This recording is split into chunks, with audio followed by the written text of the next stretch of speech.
Hey YouTube, how's it going? Kevin Cleary here with a knife video for you. And today we're taking a look at the WE 714 Slipstream. Now, this is a significant knife as far as I'm concerned, not only just for a knife in general. This is a beautiful, beautiful knife. It's extremely well designed, and it's a great example of function meeting form. Okay, this design is clean and simple and elegant and just really, really gets a lot of things right from a design standpoint. Even the flipper, the way it disappears into the handle, is done really, really well. And there are a few knives that have, you know, non-flipper flippers. This is an exceptional one, guys. It really, really is. This is a Simon Crafts design. It's not an in-house WE design. Simon Crafts is NS Edgeworks on Instagram if you want to go over and follow him there. But this knife I think represents an interesting thing for WE because they tend to go a little overboard, okay? They tend to sometimes get a little gaudy, and this one is the opposite of that. This is 100% classy through and through, and I'm absolutely blown away, guys, by this design. Now, there are a couple little things that I see as issues with the knife itself, but from a design standpoint, just visually, it's a really, really perfect balance of function and form. It's got detail that is attractive and interesting, but it doesn't have so much detail that you can't figure out what to look at, or you can't get sort of an essence of the knife. So really, really well done on the design here. Simon Crafts, you've really nailed it. And you pulled off the construction as you normally do. Okay, really, really well. Let's start off with one of the first things that I like. There will be some complaints coming up, but to begin, size and weight is really, really nice. So this is 8 3/4 inches overall. And you guys know I like larger knives, right? You really do. I really do. And that's something I kind of have a reputation for, and that's fine. And this is a larger knife. 8 3/4 inches, 3 3/4 inch blade, 4 7/16, so basically 5 inches on the handle. The flipper comes up just a little above, so you can either call this, and by the way, it's interesting because you can kind of do a side thumb flick with this too, almost like it was a front flipper, but we'll talk more about that, I guess, when we get to deployment.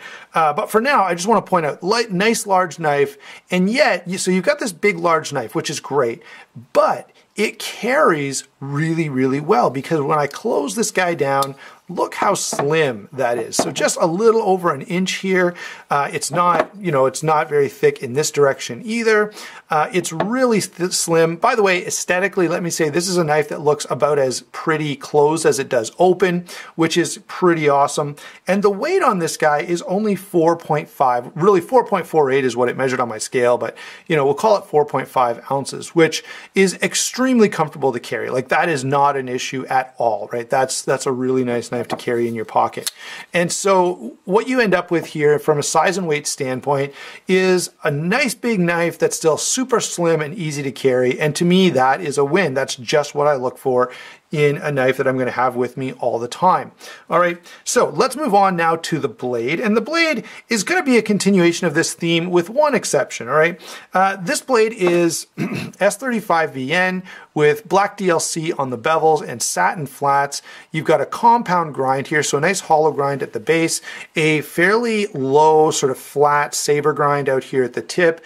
And I will say this is how a compound grind should be, okay? You want the extra material and the extra strength out at the tip. This is where the knife is likely to break. Back here, so that you can do those slicing tasks, you can cut on a block of cheese or something like that, you want that nice slicey blade profile. And so this delivers a compound grind in a really nice way. And sometimes you see knives that do this the exact opposite, and I always sit there and go, why? Okay, then that means it's just a compound grind that's there for looks and nothing else. This is a compound grind that actually has a function. It strengthens the tip of the knife and gives you a stronger tip that is more reliable, and that's what we like. Okay, so let me now detract from this a little bit. The blade steel is great, S35VN. The drop point is great. The DLC is okay. All right, you guys know that I prefer stonewash or satin on my blade just because it wears better over time. But the DLC does look quite attractive here, and it's a nice touch that it's inside the hole as well. It's also on the back of the blade so that you can, as you can see, the silver kind of only shows up when you turn the knife this way. I do like that. Now, the problem that I have with this blade is one small thing, and that is the tip here, which is ground thicker, is just a little too thick. So I did some cutting of some apples with this guy, and yeah, this just splits apples. It's like a splitting maul, okay? It really does tear them apart. An apple, of course, is too wide to fit in this little thin portion of the blade. Other tasks where you're not reaching across something larger, it works just fine, okay? So that's about the only issue. This part is not super slicey. It does cut well. EDC tasks, cardboard cutting, those kind of things, it does really well. But I could wish that it were just a teeny bit thinner. You know, if you brought this up to here maybe, you know, just thin the whole blade out a little bit and I would be a little bit happier. As it is now, it's fine. And I have had no major problems cutting anything with it. But other than, you know, I found this just a little thick for certain tasks. All right, so blade on this guy is really, really nice. I do like the fact that you've got a choil here, and we're not talking about ergonomics yet, but let me give some credit right away. The jimping on the back of this blade, see how far it goes? This is great. So knife makers out there, if you're gonna put a finger choil here that allows me to choke up on the knife, then think about that, whoops, as I knocked the camera over, then think about that as you figure out what you're going to do with the back of the blade here. Because let's say this swedge ran all the way up and I ended up with a really thin blade here. Well, then when I go to put my thumb here, I have nothing to rest it on. And not only did they keep this nice and flat, but they even extended the jimping up to here. And that's a really, really nice touch. And it shows a lot of thought going into how someone is going to hold and use this knife, which is what we like to see. All right, let's now take a look at lockup and deployment. This, of course, is a titanium frame lock. It's got the typical WE action with ceramic bearings, ceramic detent. So that part, that aspect of this is excellent, right? It's really, really well done. Now,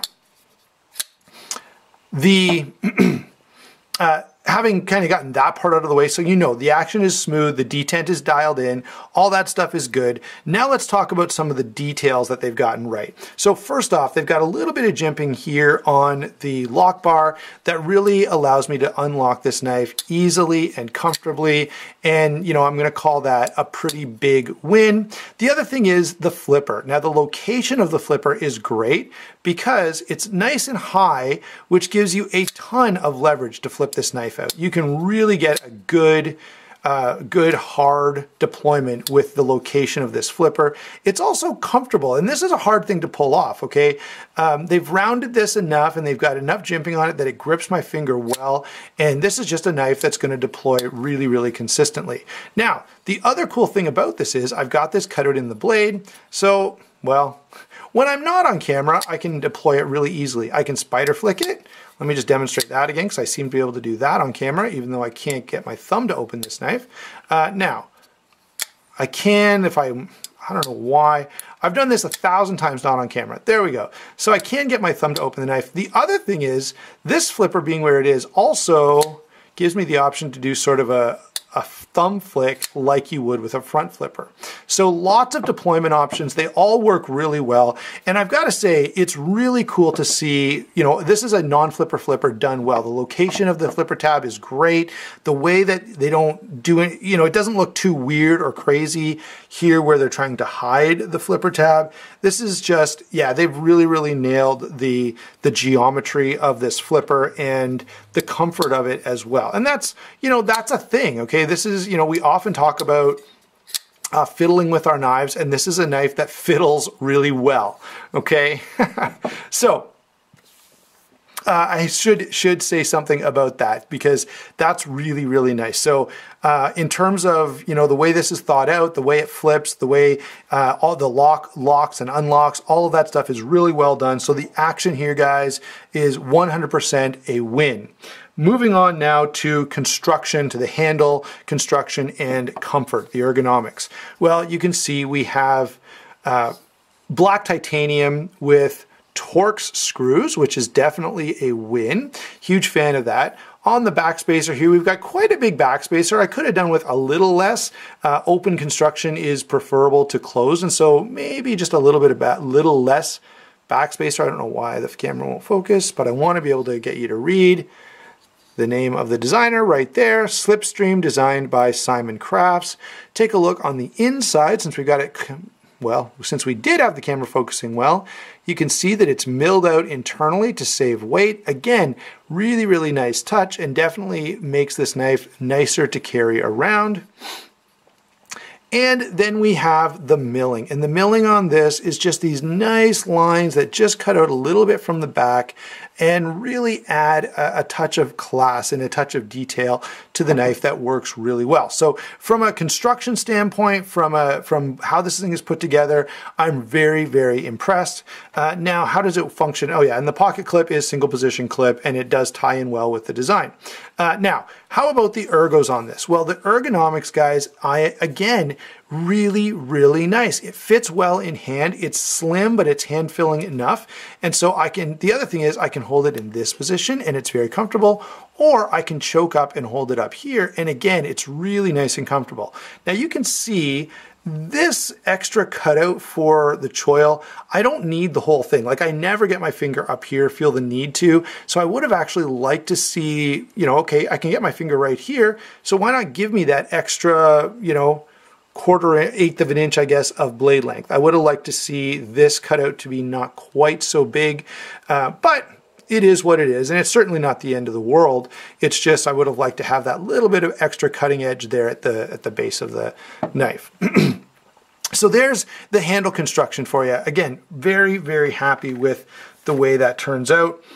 And let's go ahead and do, oh wait, did I mention jimping? I guess I did. Jimping here, jimping, I love the way they've extended the jimping here. So no matter which grip I take, whether I grip down or whether I grip up, I've got some extra jimping for my thumb that's comfortable and functional. There's also some jimping on the backspacer here. Again, very functional, very comfortable. So let's go ahead and grab some comparisons. Let's see, what have we got here? So let's see, with some Chinese stuff, here is the Riat Knives Torrent, another great knife with, you know, I would call these, you know, similar in terms of how classy they are, how interestingly designed they are. They're both kind of trying to balance out that they look nice and they work well, and they've done a really good job of it. Oh, I guess I should throw a Rat Model 1 in here just for size comparison mostly. Sorry about the glare on that one. Here is a Kaiser T1. Now this is a little smaller, but this does kind of stand. There's a bunch of Kaisers that you could compare with this. I like the design better, but the T1 is a pretty nice knife, especially if you want a titanium frame lock in a slightly smaller size.